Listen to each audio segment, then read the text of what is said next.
kembali berfilsafat mengenai pertanyaan terhadap diri kita sendiri, yaitu apa yang ingin saya lakukan di masa depan. Ini adalah video kelima yang mana ini adalah final jawaban dari sebuah pertanyaan yang diajukan sebelumnya, dan kita akan membahas beberapa aspek. Yang pertama adalah mengenai true meaning of life, dan setelah itu kita akan membahas mengenai teori-teori filsafat yang membahas mengenai future and beberapa hal lainnya yang akan kita bahas dalam video ini. Pertama, kita akan membahas mengenai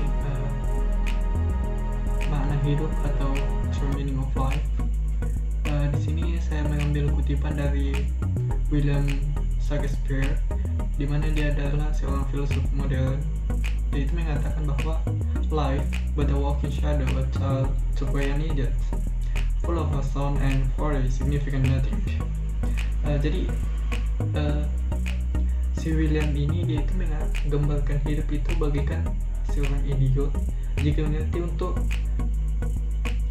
jika tidak mengerti untuk memaknai hidupnya, di mana dia hanya berjalan tanpa arah atau tanpa tujuan, yang jelas hanya seperti air yang mengalir mengikuti sungai dan tidak berani untuk membuat jalur hidupnya sendiri. Begitulah William ini menggambarkan mengenai hidup itu. Secara filsafat, salah satu jawaban yang tidak menutup kemungkinan bagi jawaban dari sebuah pertanyaan yang saya tunjukkan sebelumnya itu adalah saya ingin menjadi diri saya sendiri. Dalam rangka menjadi diri sendiri itu, kita harus bermakna terhadap sesama manusia. Kita harus menjadi to be something for another, di mana kita memberikan sebuah makna terhadap orang lain, di mana itu akan memberikan sebuah kebahagiaan terhadap diri kita sendiri dan kepada orang lain. Dan sesuatu yang kita berikan kepada orang lain itu memberikan sebuah manfaat yang positif. Menurut Ryan dan Deci pada tahun 1985 dalam sebuah penelitiannya mengenai sebuah teori yang kita kenal saat ini dengan self-determination theory. Dalam teori ini mereka membahas mengenai sebuah tujuan. Hal ini didasari karena sebuah tujuan adalah kebutuhan psikologis setiap manusia untuk melakukan sesuatu yang memiliki makna untuk orang lain. Dan saya pikir ini masih memiliki sebuah hubungan dengan pertanyaan yang pernah saya ajukan kepada diri saya. Dan jadi dalam teori yang dikemukakan ini, dia itu mendorong untuk melakukan sesuatu yang memiliki makna, tapi bukan hanya untuk diri itu sendiri, tetapi untuk orang yang ada di lingkungan kita juga. Dan dalam teori ini memiliki nama lain, yaitu relatedness. Hal ini dasar karena manusia pada dasarnya selain kebutuhan fisik, kita juga memiliki sebuah kebutuhan fisiologis, dan sebagai kebutuhan jika tidak dipenuhi maka akan menimbulkan suatu hal atau ada sebuah konsekuensi yang harus ditanggung oleh orang tersebut. Misalnya begini, kalau kita tidak mempunyai tujuan hidup, kita akan merasa ada yang kurang walaupun kebutuhan fisik kita terpenuhi, tetapi ada ketidakpuasan yang muncul dalam diri manusia itu sendiri, dan atau ada kehampaan dan akan merasa tidak bahagia meskipun dalam hal ini kebutuhan fisik sudah terpenuhi. Mencari sebuah tujuan hidup memang sebuah tantangan yang besar, tapi straightforward. Mulailah untuk eksplorasi banyak hal dan mengembangkan suatu skill yang paling diminati, sampai orang berkata bahwa skill kita adalah skill yang tidak bisa untuk dilemahkan oleh orang lain. Ada beberapa hal yang perlu kita abaikan untuk mencapai suatu tujuan hidup kita. Yang pertama adalah sebuah bakat. Jadi bakat itu bukanlah sebuah ukuran untuk mencapai sebuah tujuan dalam hidup. Ketika kita membahas mengenai tujuan hidup dalam konsep self-determination theory, tujuan hidup adalah master. Itu tidak dapat dipisahkan. Keduanya memiliki suatu hubungan dan saling berkontribusi satu sama lain. Tapi satu hal yang harus kita ketahui bahwa kita memiliki mastery di manapun tidak tergantung kepada bakat kita.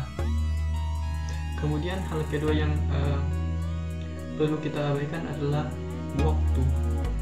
Kenapa saya mengatakan waktu adalah hal yang perlu diabaikan? Karena jika kita disuruh untuk menguasai suatu hal dalam jangka waktu tertentu, itu bisa juga menjadi sebuah halangan. Hal ini dikarenakan setiap orang atau setiap manusia memiliki perbedaan kemampuan dalam menguasai suatu hal. Ada dimana ada orang yang hanya butuh 1 jam untuk menguasai dan ada menguasai suatu hal, dan ada dimana orang yang membutuhkan waktu lebih atau 1 atau 2 jam, 3 jam, dan selebihnya untuk menguasai suatu hal. Manusia memiliki 3 kebutuhan fisiologis yang sudah disinggung sebelumnya, yaitu yang pertama adalah purpose atau tujuan, mastery atau keahlian, kemudian autonomy. Autonomy ini bisa kita katakan sebuah perasaan yang memiliki kontrol terhadap output atau hasil atas hal yang sedang dikerjakan. Dan jika ketika kebutuhan psikologis ini terpenuhi, akan memunculkan sebuah motivasi intrinsik, di mana itu adalah sebuah perasaan motivasi untuk melakukan sesuatu yang datang dikarenakan kita merasa senang atau perverti, dan karena melakukan sesuatu. Intinya berusaha lebih dahulu untuk mencapai ketiga kebutuhan fisiologis ini, dan pada akhirnya itu akan menimbulkan sebuah passion itu sendiri. Kemudian hal ketiga yang perlu kita abaikan adalah tujuan hidup. Jika kita memulai sebuah tujuan hidup, hal yang tidak harus kita pikirkan adalah tujuan hidup itu sendiri. Kenapa saya mengatakan seperti ini? Karena kalau kita mau ke sana, ke tujuan hidup ini, berarti ada yang menjadi fokus pertama kita. Bukan harus langsung melangkah ke tujuan hidup itu, tetapi yang paling diincar terlebih dahulu adalah penguasaan terhadap suatu skill. Karena dengan adanya penguasaan akan lebih mudah untuk menemukan celah yang ada tujuan hidupnya, dan dampak dari itu kita akan lebih mudah untuk memenuhi kebutuhan psikologis tadi yang 3. Dan inilah alasan kenapa tujuan hidup itu perlu diabaikan, yaitu dengan adanya sebuah penguasaan terhadap suatu skill terlebih dahulu. Kesimpulan yang bisa kita ambil dari pemaparan di atas adalah jika kita tidak memiliki suatu tujuan hidup, maka kita harus belajar sesuatu. Jika masih kurang bahagia dengan pekerjaan yang sekarang, belajar lebih dalam. Dan jika kita merasa tidak memiliki kontrol terhadap karir dan hidup kita sendiri, belajar lebih dalam bentuk masterinya, dan kita akan jauh memiliki banyak kontrol dan hidup. Meskipun kita tahu bahwa itu adalah suatu hal yang sulit dan membutuhkan waktu yang lama. But it's possible, itu mungkin terjadi. Pada akhirnya, manusia hanya akan bergantung kepada kesempatan, dan jika kesempatan itu datang, pergunakan semaksimal mungkin.